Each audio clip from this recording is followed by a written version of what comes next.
திமுக பொறுத்த வரைக்கும் எந்த ஒரு சட்டத்தை கொண்டு வந்தாலும் அதுக்கு எதிர்ப்பு தெரிய வைக்கிறாங்க.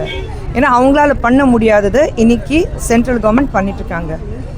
இந்த சட்டம் கொண்டு வந்ததுனால திமுக மட்டும்தான் பாதிப்பு இருக்கா? இந்தியா முழுவதும் வேற எங்கேயாவது இதுக்கு போராட்டம் நடத்துகிறாங்களா? அப்போ திமுகக்கு மட்டும் என்ன பிரச்சனை இருக்குது நான் கேட்குறேன். திமுகக்கு மட்டும் ஏன் பிரச்சனை இருக்குது? மற்ற மாநிலத்தில் போராட்டம் நடத்துகிறாங்களா? எதிர்ப்பு தெரிய வைக்கிறாங்களா? இல்லை. அப்போ இதில் தெளிவாக தெரியுது அவங்க அரசியல் மட்டும்தான் பண்ணுறாங்க. தோல்வி பயம் அவங்களுக்கு எப்போவும் வந்துச்சு. அடுத்த தேர்தலில் நிச்சயமாக நாங்கள் ஜெயிக்க போகிறதில்ல. இந்த தேர்தலில் திமுகவுக்கு மிகப்பெரிய ஏமாற்றம் இருக்குது. அது முதலமைச்சர் ஸ்டாலின் அவர்களுக்கு நல்லா தெரியுது. திமுகவில் இருக்கிறவங்களும் அத்தனை பேருக்கு தெரியுது. அதனால தான் இந்த மாதிரி செயல்படுறாங்க. சரி, இன்னைக்கு நான் காலையில் வந்து போராட்டம் நடத்துனாங்கல்ல, நீங்களும் நான் சேர்ந்து தானே பார்த்தோம். பிளாஸ்டிக் பேண்டாக இருக்குல்ல, லைட்டர் வச்சுட்டு பிளாஸ்டிக் தானே ஏற்றுனீங்க. முதலமைச்சருக்கு அது கூட தெரியாது பிளாஸ்டிக் பேன் இருக்குது. இந்த லட்சணத்தில் நீங்கள் மாநிலத்தை காப்பாற்ற போகிறீங்களா? ஒரு பேசிக் காமன் சென்ஸ் இல்லாமல் நீங்கள் வேலையை செஞ்சீங்கன்னா அப்போ மக்களுக்காக என்னத்தான் போராடுறீங்க? சும்மா ஒரு ஃப்ரண்ட் பேஜ் நியூஸ் இருக்கணும், பாருங்கள் மக்கள் ஏமாத்துறதுக்காக. நான் பாருங்கள் உங்களுக்காக நிற்கிறேன்னா. ஒரு basic common sense, plastic is pant.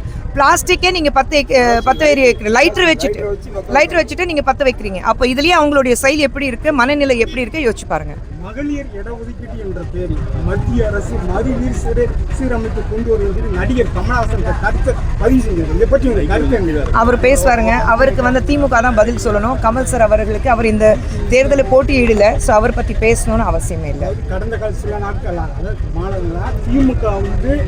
திமுக வந்து பாஜக கடுமையாக விமர்சனம் பண்ணுறது, பாஜக வந்து திமுக கடுமையாக விமர்சனம் பண்ணுறது. ஆனால் திமுக சில இடர்பாடுகள் ஏற்படும் போது கனிமொழி எம்பி வந்து டெல்லியில் போய் தன்னுடைய கருத்தில் போயிட்டு சரி செய்யப்படுது. இதை எப்படி பார்க்குறீங்க?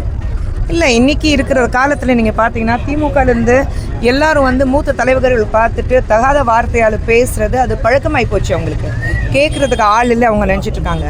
ஸோ அந்த வயசுக்கு மரியாதை, அவங்களுடைய ஸ்டேட்டஸ்க்கு மரியாதை எதுவுமே கிடையாது. நாங்கள் இன்னி வரைக்கும் திமுக காரங்கள் யாரும் பார்த்தாலும் நாங்கள் வந்து அவங்க இவங்க தான் பேசிகிட்டு இருக்கோம். இவங்க பேசுகிறதில்ல, வார்த்தையால் அவங்கள வர்ணிக்கிறது இல்லை. அரசியல் ரீதியாக மட்டும்தான் அவங்கள வந்து நாங்கள் விமர்சிக்கிறோம். நீங்கள் மக்களுக்கு என்ன நல்லது செஞ்சீங்க, எது செய்யலை, அது மட்டும்தான். என்ன செஞ்சுருக்கீங்க தானே கேட்குறோம். இது செஞ்சுருக்கோம் சொல்லுங்கள். நீங்கள் செய்யலை, அதுக்காக தான் இமீடியட்டாக திருப்பி எங்களுக்கு வந்து விரல் நீட்டி நீங்கள் பேசுகிறீங்க, எங்களை திட்டுறீங்க, எங்களை தகாத வார்த்தையால் நீங்கள் வர்ணிக்கிறீங்க. அப்போ நீங்கள் மக்களுக்கு எதுவுமே நல்லது செய்யலை, அது அவங்களும் வந்து ஒத்துக்கிறாங்க. ஒத்துக்கிட்டு இன்றைக்கி வந்து எங்கள் மேலே வந்து தேவையில்லாத பழி சுமக்கிறாங்க. இப்போது முதலமைச்சர் ஸ்டாலின் அவர்கள் நேற்று பேசினார். அது எப்படி பேசினார்? என்ன வார்னிங் கொடுக்குறாரா, மிரட்டுறாரா? அப்போது இன்றைக்கி வரைக்கும் தமிழ்நாடு மக்கள் மட்டும்தான் மிரட்டிட்டு இருந்தாங்க. இப்போது சென்ட்ரல் கவர்மெண்ட் பார்த்து நீங்கள், பிரதமர் பார்த்து நீங்கள் மிரட்டுறீங்க. உங்கள் டோன் எப்படி இருக்குது? இன்றைக்கி வேற மாநிலத்திலேருந்து யாராவது முதலமைச்சர் பார்த்து மிரட்டினா திமுக காரங்க எப்படி ரியாக்ட் பண்ணுவாங்க?